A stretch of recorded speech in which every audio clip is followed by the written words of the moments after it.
मेरे पास इतना टाइम नहीं है, मैं तो सिर्फ जो है वो घूमने के लिए 15 दिनों के लिए जाना चाह रहा हूँ। ओनली फॉर 15 डेज आप कनाडा आए हैं सिर्फ और सिर्फ 15 दिनों के लिए, और 15 दिनों के बाद आपने वापस जाना है। ठीक है, मैं जब भी वीडियो बनाता हूँ I am a very professional person. सेबल है, उनके माँ बाप से आप पूछें जाके, पैसे नहीं है, आप समझ रहे हैं। हमारे पास तो फिर भी अल्लाह का शुक्र है कि हम इनफ खाना हर वक्त मिल रहा है हम लोग। किन चीज़ों का आपने ख्याल करना है अगर आप कनाडा आ रहे हैं 4 के बाद विजिट वीज़े पे? डजंट मैटर आप कनाडा के कौन से इंटरनेशनल एयरपोर्ट पे आ रहे हैं।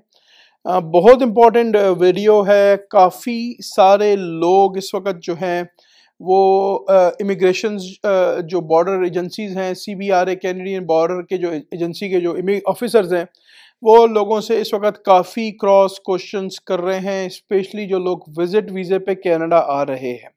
आप पाकिस्तान से आ रहे हैं, आप इंडिया से आ रहे हैं, आप दुबई से आ रहे हैं, आप कहीं से भी दुनिया से आ रहे हैं, इस वक्त काफ़ी सारे लोगों के साथ जो एयरपोर्ट पे इमिग्रेशन ऑफिसर्स हैं वो क्रॉस क्वेश्चंस कर रहे हैं रिगार्डिंग जो उनके वीज़े हैं। तो ये वीडियो बहुत इंपॉर्टेंट है, प्लीज़ वॉच करें और ज़रूर शेयर करें। अस्सलामु अलैकुम, आपका दोस्त यासिर खान। मैं उम्मीद करता हूं कि आप सब खैरियत से होंगे। जैसा कि आप जानते हैं मैं टोरंटो और सराउंडिंग में फुल टाइम रियल एस्टेट में हूं विद मैनी ईयर्स एक्सपीरियंस। कोई भी आपके जहन में सवाल हो, आप घर खरीदना चाहते हैं, बेचना चाहते हैं, इन्वेस्टमेंट करना चाहते हैं, बहुत अच्छे प्री कंस्ट्रक्शन की अपॉर्चुनिटीज़ हैं। एक चैलेंजिंग टॉपिक की तरफ चलते हैं कि अगर आप आने का सोच रहे हैं कनाडा विजिट वीज़े पे, तो आपको किन किन चीज़ों का ख्याल करना है एयरपोर्ट पे। सबसे पहले आपने ये मेक श्योर करना है कि जब भी आपने अपना वीज़ा, कनाडा का वीज़ा अप्लाई किया, विजिट वीज़ा अप्लाई किया, तो जो डॉक्यूमेंट्स आपने सबमिट किए हैं वो प्रॉपर आपको पता होना चाहिए कि आपने किस सिटी का उसमें मेंशन किया है, कितने दिनों का आपने मेंशन किया है, उसमें जो जो चीज़ें आपने मेंशन किए हैं कि आपका मेन आने का जो मकसद है वो क्या है। अगर आप विजिट वीज़े पे आ रहे हैं तो आपका मेन मकसद है कि आप कनाडा को एक्सप्लोर करना चाहते हैं, आप कनाडा को घूमना चाहते हैं। आपने उनको सिटीज़ मेंशन की होंगी कि मेरा जो प्लान है, मैं आऊँगा टोरंटो और उसके बाद मैं कैलगरी चला जाऊँगा, वो कैलगरी से फिर मैं विनिपेग चला जाऊँगा, उसको विनिपेग के बाद फिर मैं टोरंटो वापस आऊँगा। जो भी आपका प्लान आपने उसमें वीज़ा ऑफिसर को दिया है वो प्लान आपको प्रॉपर पता होना चाहिए। जो डेट्स आपने मेंशन की हैं, फॉर एग्जांपल आपने उसमें लिखा कि मैं तो सिर्फ और सिर्फ 15 डेज़ के लिए विजिट वीज़े पे जा रहा हूं क्योंकि मैंने सिर्फ घूमना है और मैं पाकिस्तान में बहुत बिजी हूं, मेरे पास इतना टाइम नहीं है, मैं तो सिर्फ जो है वो घूमने के लिए 15 दिनों के लिए जाना चाह रहा हूं। जो भी आपने मेंशन किया है अपना वीज़ा एप्लीकेशन में, तो आपने, अगर इमिग्रेशन ऑफिसर आपसे पूछता है कि आप कनाडा कितने दिनों के लिए आए हैं और आपने अगर फॉर एग्जांपल 15 डेज़ का मेंशन किया है, तो आपने उसको 15 डेज़ ही बोलना है। आपके पास मेक श्योर रिटर्न टिकट वापसी का होना चाहिए। जो भी 15 डेज हैं या 16 डेज हैं, जो भी है उस पर आपका रिटर्न टिकट वापसी का आपके हाथ में होना चाहिए। अगर आपके पास कोई फैमिली मेंबर या कोई फ्रेंड पिक करने के लिए आ रहा है, उसका एड्रेस आपने यूज़ किया, तो वो कहाँ रहते हैं, उनकी अवेलेबिलिटी, उनका फ़ोन नंबर वैलिड होना चाहिए। हो सकता है ये लोग उनको कॉल करें, उनसे वेरीफाई करें। अगर आपने होटल की बुकिंग वगैरह या एयरबीएनबी की बुकिंग कराई है, तो मेक श्योर होना चाहिए कि वो होटल की जो बुकिंग है वो पेड, फुली पेड, या एयरबीएनबी की जो बुकिंग है वो फुली पेड बुकिंग होनी चाहिए। ये booking.com से जो बुकिंग होती है कि आपने वहां जाके पे करना है, उसको ये लोग इस वक्त एक्सेप्ट नहीं कर रहे। फिर फंड्स के बारे में लोगों से पूछ रहे हैं कि आप कितने पैसे अपने साथ लेके आए हो। काफ़ी सारे लोगों से अभी सोशल मीडिया के थ्रू पता चला कि काफ़ी सारे लोगों से ये सवाल जवाब किए जा रहे हैं। और यहाँ पे एक और चीज़ मैं मेंशन करता चलूँ जो कि बहुत ही इम्पॉर्टेंट है, and you have to be very very very careful. आपको इस चीज़ का बहुत ख्याल करना है। फॉर एग्जाम्पल, अगर आपने इमिग्रेशन ऑफिसर को बोला कि मैं 15 डेज के अंदर वापस चला जाऊंगा, हो सकता है कि इमिग्रेशन ऑफिसर आपको एक लेटर इशू करे एयरपोर्ट से, और उस लेटर में ये मेंशन होगा कि आप आए हैं ओनली फॉर 15 डेज। आप कनाडा आए हैं सिर्फ और सिर्फ 15 दिनों के लिए, और 15 दिनों के बाद आपने वापस जाना है। और आप जब वापस जाएंगे तो ये जो लेटर है ये आपने जो कैनेडियन बॉर्डर एजेंसी है, जो इमिग्रेशन का जो डिपार्टमेंट है, उसको आपने जमा कराना है। तो फॉर एग्जाम्पल अगर आपका मल्टीपल एंट्रीज का वीजा है 5 साल का या 10 साल का, और आप आ रहे हैं और आपको वो लेटर इशू हुआ, तो आपने कोशिश आपकी ये होनी चाहिए कि आपको वापस 15 डेज में वापस जाना है। आजकल ये लोग बहुत ज्यादा डिपोर्ट कर रहे हैं कैनेडियन एयरपोर्ट से। तो अगर आप आ रहे हैं तो प्रॉपर अपना जो भी आपने एप्लीकेशन में जो लिखे हैं वो चीजें आपको पता होनी चाहिए। उसमें इफ एंड बट नहीं होना चाहिए कि मैंने जी 15 दिन का प्लान बनाया था, मेरा माइंड चेंज हो गया, अब तो मैं 3 महीने रहूंगा यहाँ पे, इसीलिए मैंने वन वे टिकट करा लिया। ये नहीं होना चाहिए।